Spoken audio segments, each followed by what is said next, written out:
A sosit mult așteptata comandă cu kitul de toamnă pe care vreau să vi-l prezint.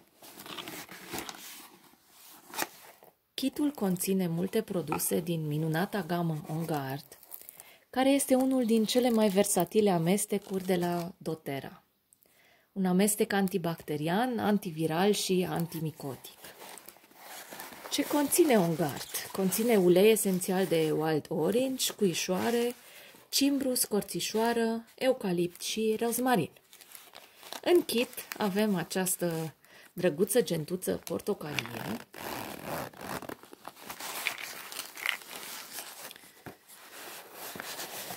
uleiul de 15 ml, pe care îl putem difuza sau putem să luăm chiar și intern într-o capsulă vegetală.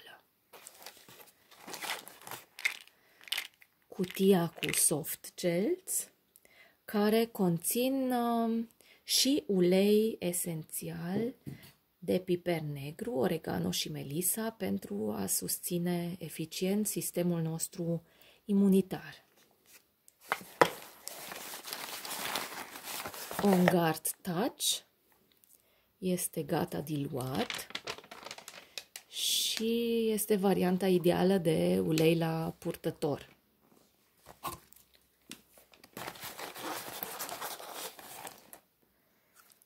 On Guard Spray purificator, de purtat în buzunar sau în geantă.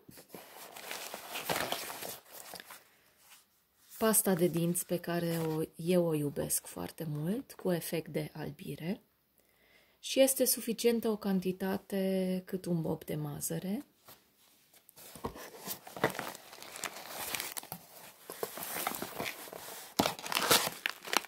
Dropsurile On Guard, care sunt un pic spicy, dar ajută foarte mult, mai ales atunci când avem senzația de înțepătură în gât. Și o sticlă de săpun. Cu uleiul On Guard puteți să vă preparați chiar și un spray pentru mască. Luați o sticluță cu pulverizator în care adăugați apă și este suficient să adăugați una sau două picături în funcție și de cantitatea de apă. Este important să agitați sticluța foarte bine înainte de pulverizare.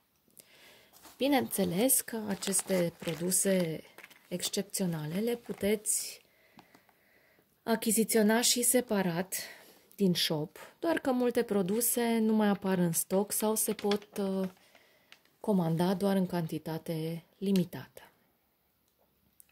Mulțumim doTERRA pentru acest kit care ne ajută să ne susținem corpul într-un mod eficient.